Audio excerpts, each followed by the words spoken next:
Governments assume they can outlast crises. Corporations believe they can restructure. Intelligence agencies assume they can absorb failure and continue operating. Most of the time they do. Institutions are designed to endure pressure. Over time, they accumulate buffers: legal authority, financial reserves, internal loyalty, and public legitimacy. These layers allow systems to survive mistakes that would destroy smaller organizations.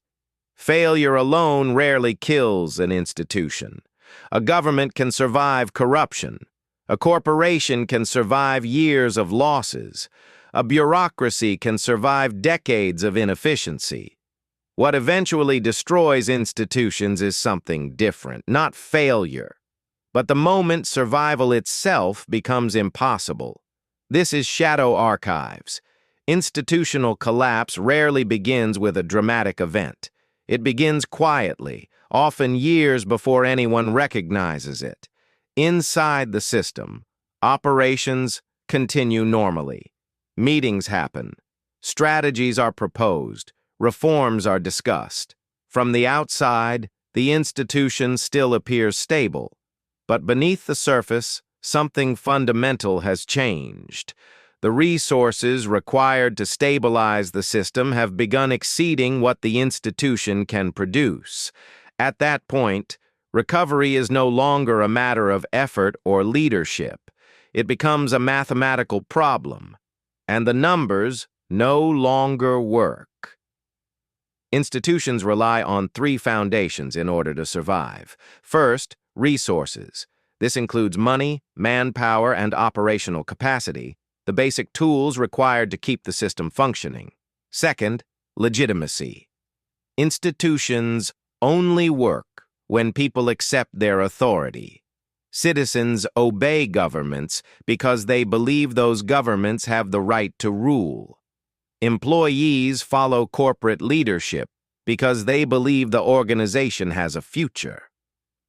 Third, coordination.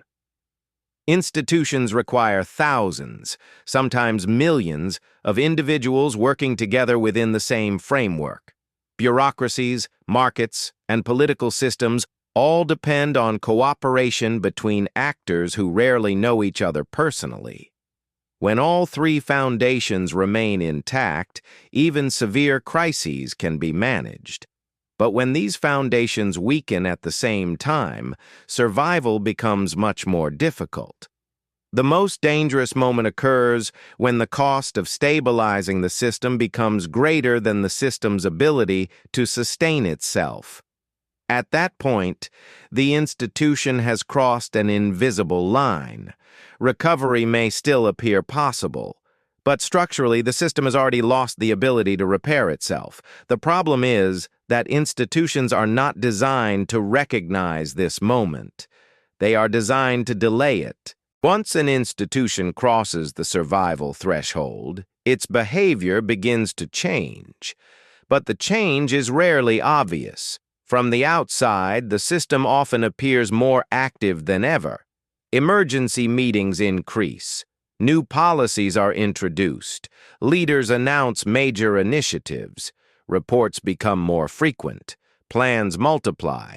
The institution looks like it is fighting to recover. But in reality, it has entered a different phase: extraction. Instead of rebuilding its strength, the system begins consuming the resources that once allowed it to survive. Financial institutions increase borrowing to maintain liquidity. Governments expand emergency powers to maintain order. Corporations sell profitable divisions in order to stay solvent. Each decision buys time, but each decision also weakens the system's future. A company that sells its productive assets can survive another quarter, but it has permanently reduced its ability to generate revenue later. A government that relies on emergency authority may restore temporary stability, but it quietly damages the legitimacy that allowed the system to function in the first place. The institution survives today, by sacrificing tomorrow. At first, these trade-offs appear reasonable. Leaders believe they are buying time. The assumption is simple. If the crisis can be contained long enough, recovery will follow. But that assumption only works if the underlying problem can still be solved. Once survival becomes impossible, time no longer helps. Each day the institution continues operating simply means that more of its remaining capacity is being consumed. The system becomes louder, more active, more urgent. To the people inside it, this activity feels like progress, because institutions are trained to interpret motion as control. If meetings are happening, if strategies are being announced, if leaders appear confident, then the system must still be functioning. But activity does not mean stability. Sometimes it means the opposite. Sometimes it means the institution is burning through the last resources that kept it alive. And the faster it moves, the closer it gets to the end. As the extraction phase continues, another problem begins to appear. People inside the system start recognizing the warning signs. Not all at once.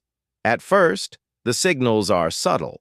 A respected executive resigns earlier than expected.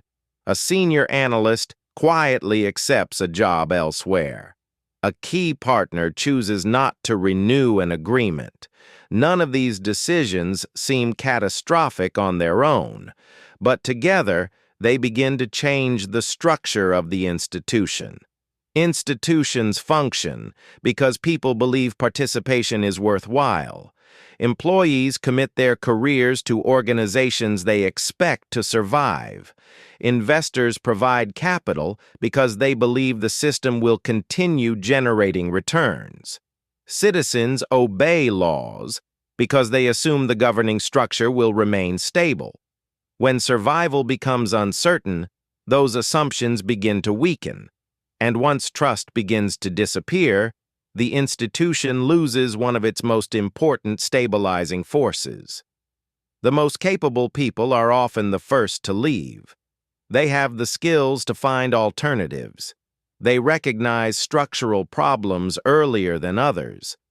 And they understand that remaining inside a failing system may damage their own future. This creates a dangerous feedback loop. The institution needs its most competent members in order to recover, but those same individuals are the most likely to exit before the collapse. As they leave, the system loses the expertise required to correct its mistakes. Decision-making deteriorates. Information becomes distorted as leaders grow increasingly reluctant to acknowledge the scale of the problem. Reports are rewritten to avoid blame. Warnings are softened before reaching senior leadership. Internal discussions shift away from solving structural failures and toward protecting reputations. Gradually, the institution becomes blind to its own condition. The information required to repair the system no longer reaches the people who control it. Instead, leadership receives a filtered version of reality, one that suggests recovery is still possible. By the time accurate information returns, the institution has already lost the ability to act on it. Collapse has become inevitable. But the system is still behaving as if survival remains within reach. The final stage of institutional failure rarely looks dramatic. In fact, it often appears strangely normal. Operations continue, reports are published, leaders deliver speeches about reform and resilience, committees meet, new plans are drafted. From the outside, the institution still exists. But internally, something fundamental has changed. The system is no longer trying to solve the problem. Instead, it is trying to manage the consequences of collapse. This shift rarely happens through an official decision. No leader stands up and announces that the institution can no longer survive. Instead, the realization spreads slowly through the organization. Planning horizons shrink. Long-term strategies quietly disappear. Conversations about the future become shorter and less certain. The focus shifts toward immediate stability. Leaders begin prioritizing decisions that reduce immediate damage rather than decisions that rebuild the system. Assets are moved into safer structures. Responsibilities are redistributed. Contingency plans are written in case certain departments fail. None of these actions are publicly described as preparation for collapse. They are framed as adjustments, but internally, the purpose is clear. The goal is no longer survival. It is containment. At this stage, the institution may still appear powerful. Governments still pass laws. Corporations still release products. Agencies still produce reports. But the internal logic of the system has already changed.